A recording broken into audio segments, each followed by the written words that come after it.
All right, so welcome back. The left is criminalizing your turkey tonight. I guess it must not be vaccinated or something. According to the mainstream media today, promotes genocide and white supremacy. Right. So joining me now to react to this ridiculousness, former DIA intelligence officer and author of Putin's Playbook, Rebekah Koffler, along with political analyst Mark Halperin. But welcome to both of you. Appreciate you joining us on Thanksgiving. Rebekah, go to you first on this. And everything in our lives under the sun is racist, it's genocide, it's terrible, it's no good, bad. And America's the worst thing ever, and we got to do away with it. We got to tear down the system and give the government a ton of power. But they came after Thanksgiving. I mean, what is wrong with my turkey and apple pie? All right, Carl. You know, this is the theater of the absurd. You know what it reminds me of? Classic Russian-style disinformation. I was born and raised behind the Iron Curtain, where the Communist Party waged the exact same political warfare and disinformation on its people as the leftists are waging now. America is the best country in the world, and I'm grateful every Thanksgiving and every day that I fled Soviet socialist totalitarian Russia, and I'm now in the land of freedom, opportunity, and justice. Yeah, no, it's interesting to hear people who actually have experienced some of the policies that our liberal colleagues are diving headfirst into.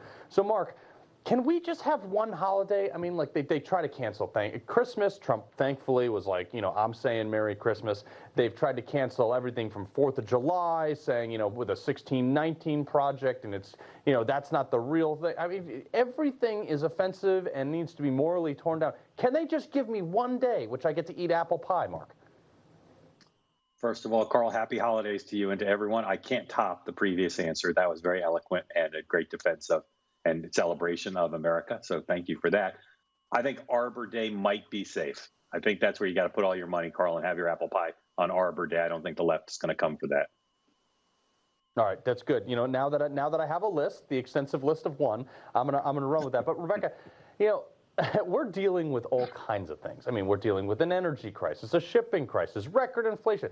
It's like, I live in Connecticut, it's like $4 a gallon for gasoline. I drive a diesel truck, so it's a little bit higher than that. I mean, at what point does the American people be like, every time I vote for Democrats, this is what I get? What are they going to learn?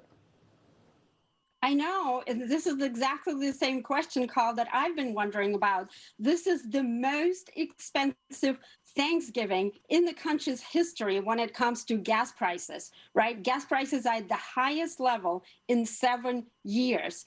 You know, our classic turkey dinner, the price for that has jumped 14% from last year average. You know, and President Biden is just on the roll, waging offensive against the United States economy with his leftist policies, basically trying to transform the United States into the USSR 2.0. And people should not stand for this. You know, Americans should understand socialism is not what the Biden team is trying to tell us it is. It's not just everything is free and we are living in the land of paradise, the workers of peasants' paradise, right?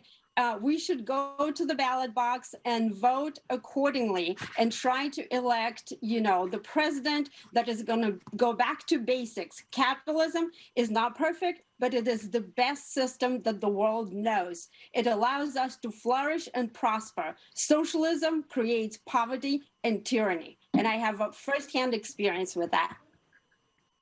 Yeah, you know, it's weird that they're doing that. But Mark, back to the gas prices, and I say this all the time, and people underestimate this, I think, quite a bit. But the price at the pump, the price you pay at the pump, I believe, is the single greatest factor for people seeing the installment of policy change during any administration, Congress, Senate, whoever flips in the White House. I believe that this is, there we go, the gas prices right there. I believe that when people see those big signs on the side of the highway and they were like, man, a year ago I had mean tweets and gas about half the price, I think it holds a lot of weight there. Am I wrong?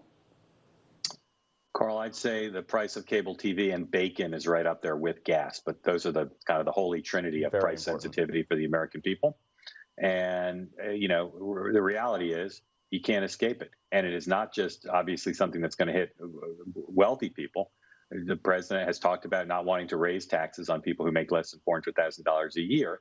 And there's no doubt that the cost of fuel is something. If you drive for work, you drive to see relatives, you drive for any reason to get the kids to school and soccer practice, you can't escape it.